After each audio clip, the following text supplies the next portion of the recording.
है श्याम है सितारा। सितारा तो एक है, बाकी तो श्याम और ए है। हिंदी की इस वाचिक परंपरा को विस्तार और गहराई देने वाले डॉक्टर कुमार विश्वास को आप रूबरू सुनते हैं, मैं समझता हूं कि एक अविस्मरणीय क्षण है। जैसी मेधा है, जैसा अद्भुत प्रस्तुति कौशल है, आपने देखा होगा कवि सम्मेलनों में यह चीज सुनने सुनाने को कहीं मिलती नहीं। नीरज जी एक बात कहा करते थे कि कवियों की जिम्मेदारी है कि जो सामने सुनने बैठता है, जब घर लौटे तो उसकी भाषा का स्तर पहले से ऊंचा होना चाहिए।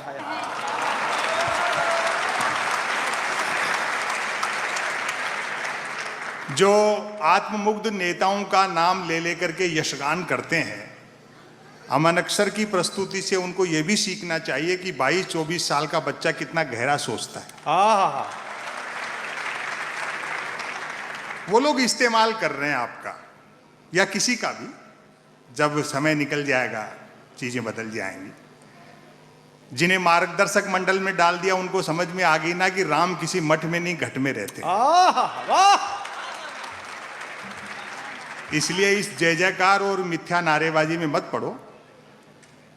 समय आपका बीत जाएगा और एक दिन झूठी जय जयकार करने वालों के भी समझ में आ जाएगी कि मोदी जी इंडिया को कितना भी डिजिटल कर दो, रोटी गूगल से डाउनलोड नहीं हो सकती। क्या बात है, वाह। बहुत अच्छा सब लोगों ने सुनाया। ये पाकिस्तान चाइना ये कोई सब्जेक्ट नहीं है मेरे लिए। भाई उस पाकिस्तान के लिए क्या लिखना। जितनी पाकिस्तान की जनसंख्या है उतने तो अपने यहाँ 24 घंटे फ्री वाईफाई के चक्कर में 4G टावरों के नीचे बैठे रहते हैं।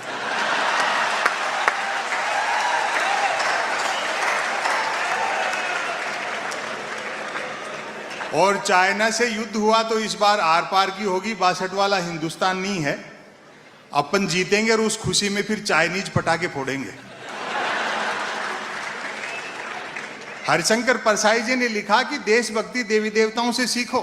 अच्छा, 33 करोड़ हैं। 1947 में देश का विभाजन हुआ, एक भी उस तरफ नहीं गया।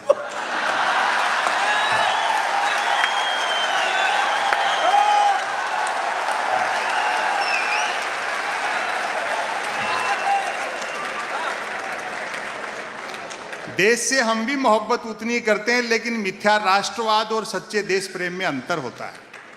क्या बात है। समस्या यह है कि सीमाओं पर भूना कोई जाता है और राजनीति में भुनाता कोई और। हाय हाय वाह। राम को लेकर के क्या बढ़िया गीत सुनाया। जितने प्रायोजक यहाँ बैठे हैं, जिन्होंने अपना समय, श्रम और गाड़ी कमाई का पसीने का धन इस कार्यक्रम के लिए दिया है, हम कवि लोग उनका आभार प्रकट करते हैं। दुनिया में पैसा बहुत कुछ है, लेकिन सब कुछ नहीं है।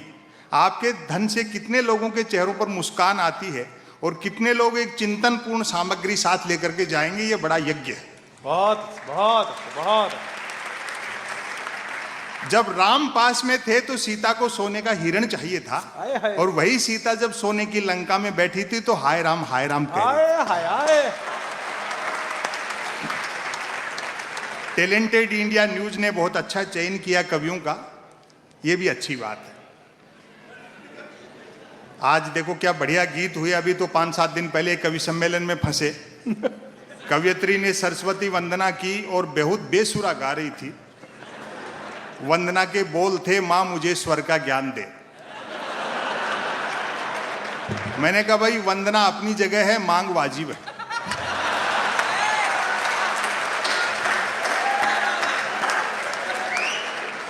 बहुत अच्छे।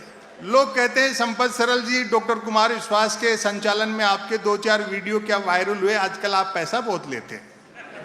मैंने कहा जी आने जाने का किराया और साथ के कवियों को सुनने का मेहनताना घटा दो तो बचता ही क्या। तो हमारे लिए सबसे अच्छा कार्यक्रम वह होता है जिसमें हमें सुनने में आनंद आता है, और आज का कार्यक्रम ऐसा ही है। मैं आपको बधाई और शुभकामनाएं देता हूं। स्वागत है, बहुत अच्छे यार संपत भाई। देश पर हमें भी उतना ही गर्व है और खुशी की बात है कि पिछले 4-7.5 साल में जो मेहनत हुई है, भारत फिर से विश्व गुरु होने में लगभग आउटर पर खड़ा है। आउटर।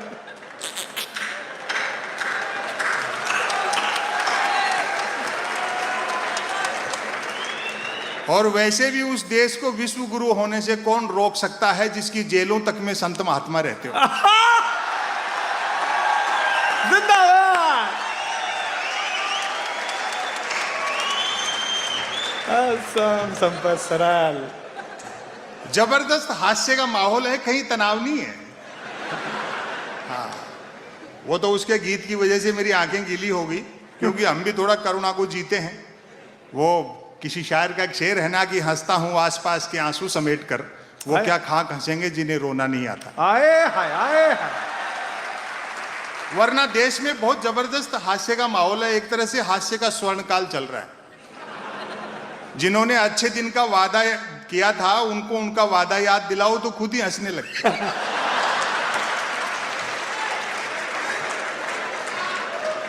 विकास का एजेंडा कह करके आए थे, कुर्सी मिलते एजेंडे के विकास में लग गए,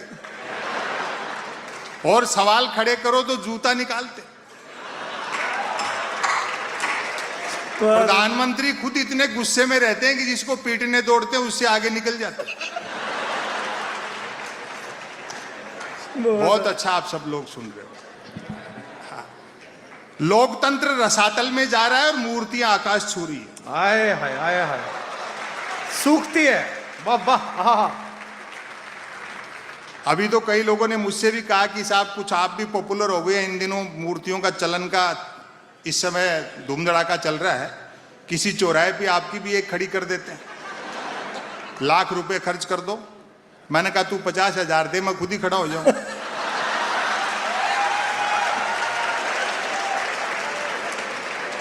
मेरे ये समझ में नहीं आती कि नेहरू को छोटा करने से पटेल कैसे बड़े हो जाए। आए हाय। वाह वाह। जिस सरदार सरोवर के तट पे पटेल की सबसे ऊंची मूर्ति लगी है, उस सरदार सरोवर परियोजना का शिलान्यास ही पंडित जवाहरलाल नेहरू ने किया। इसलिए अपने जनप्रतिनिधियों से सवाल करो और स्वस्थ लोकतंत्र और प्रजातंत्र की जो बुनियाद है उसको और मजबूत करो। अभी तो बीजेपी के एक सांसद ने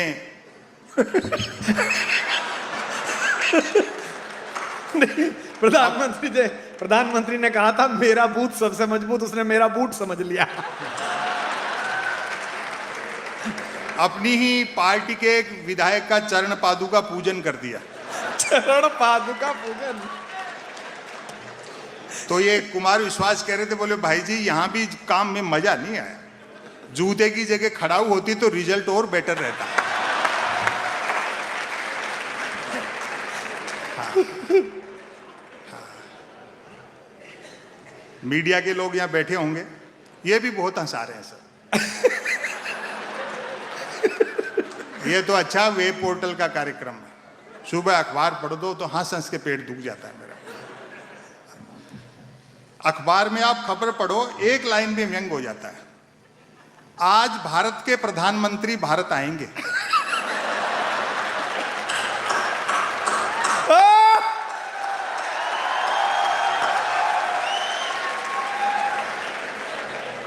मैंने कहा भैया खबर बड़ी है, सेलिब्रेट करना चाहिए।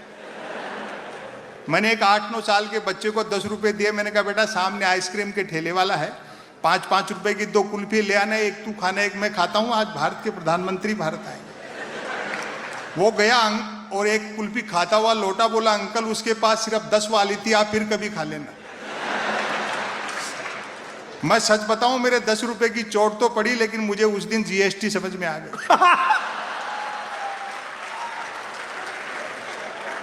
और व्यंग पर तालियां तो अब आपकी अब उठेंगी। मैंने कहा बेटा छोटी सी उम्र में इतना टैलेंट, चाय वाय बेचते हो क्या?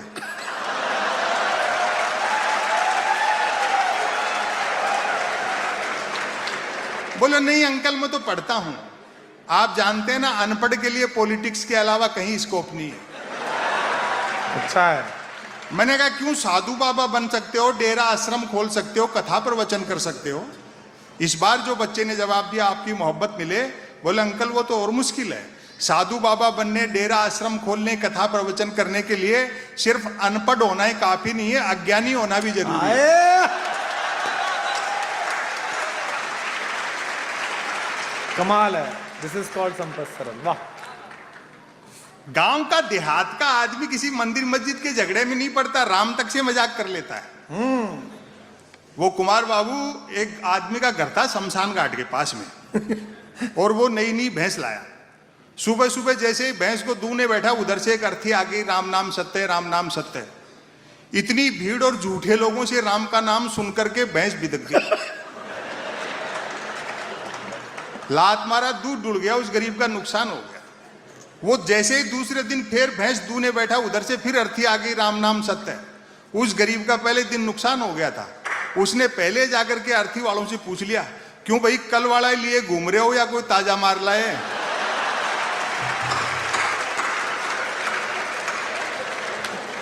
तो अपनी सुविधा के हिसाब से मार लेते हैं, अपनी सुविधा के हिसाब से मुर्दा जिंदा कर लेते हैं। आए हाय आए हाय आए हाय। लेकिन चीजें बदलेंगी भी, ऐसा कुछ नहीं है। जैसे इंडिया डिजिटल होने से कई फायदे हो गए। आप न सिर्फ 1 करोड़ का लोन 59 मिनट में ले सकते हैं, बल्कि 59 करोड़ का लोन लेकर के 1 मिनट में भाग भी सकते हैं। और बड़े व्यापारी लोग यहां बैठे हैं। बिजनेस तो इतना आसान हो गया डिजिटल इंडिया होने के बाद कि बस पूछो मत। अच्छा। मैं तो अभी पिछले दिनों दवा खरीदने गया दुकान पे, तबीयत खराब नहीं थी, दरअसल एक्सपायरी डेट की दवाइयों पे डिस्काउंट चल रहा है। संयोग से उस दिन धनतेरस थी, तो दवा वाले ने पूछ लिया आज कैसे। मैंने कहा 2 कारण है, एक तो धनतेरस थी तो कुछ ना कुछ खरीदने का रिवाज है, और दूसरा आज के दिन सारे बाजार में आप ही के यहाँ सबसे कम भीड़ थी। तो वो भी मजाक पे उतर गया, बोले यार सच कह रहे हो। तमाम दुकानों को देखते हुए, भीड़ को देखते हुए सोच रहे थे एक दिन के लिए हम भी दवा की दुकान के आगे बर्तन रख लेते तो 2 पैसे का बिजनेस ठीक से हो जाता। वो 10 दुकान छोड़ करके, सिंह साहब है मेडिकल वाले, वो तो दीपावली पे पटाखे बेचते हैं। मैंने कहा सिंह साहब के पास पटाखे बेचने का लाइसेंस है क्या? बोलो लाइसेंस ही पटाखे बेचने का है, बिना लाइसेंस के तो वो दवाइयां बेच रहे हैं।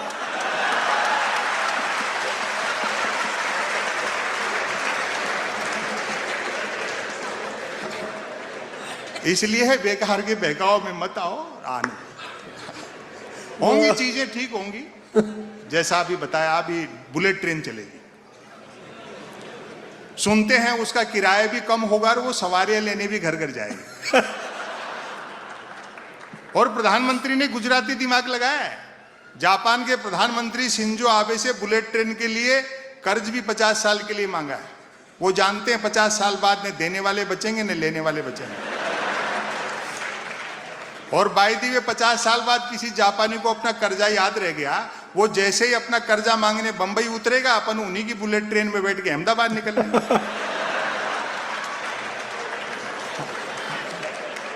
और प्राइम मिनिस्टर ने साफ कह दिया कि भैया हमें इसमें सवारियां नहीं बिठानी है, ये चुनावी रेल है, इसलिए फटाफट चला, भले ही पटरी वटरी बाद में बिछाते रहे। हम चढ़ना हिमालय पे चाहते हैं, लेकिन मुंह हिंद महासागर की तरफ।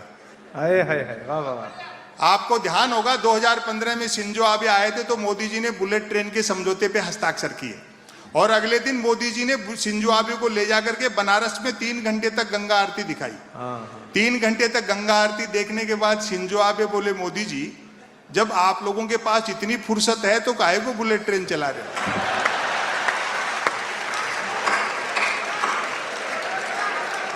जो बुनियादी मुद्दे हैं, रोजगार चाहिए बेरोजगारों को, क्या बात है। फीस महंगी हो गई, महंगाई आसमान छू रही है, और लोगों की जो सामान्य जरूरतें हैं वो तक पूरी नहीं हो रही, तब कुछ चीजें हैं, तभी हम लोग व्यंग्य करते हैं।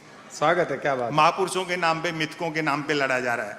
आप ही के शहर के एक बड़े नेता ने ये कह दिया, भाई बापू का आजादी के आंदोलन में कोई योगदान नहीं रहा। तो हमने उसका बुरा नहीं माना कि भाई हो सकता है खुद के बापू के लिए कह रहे हैं।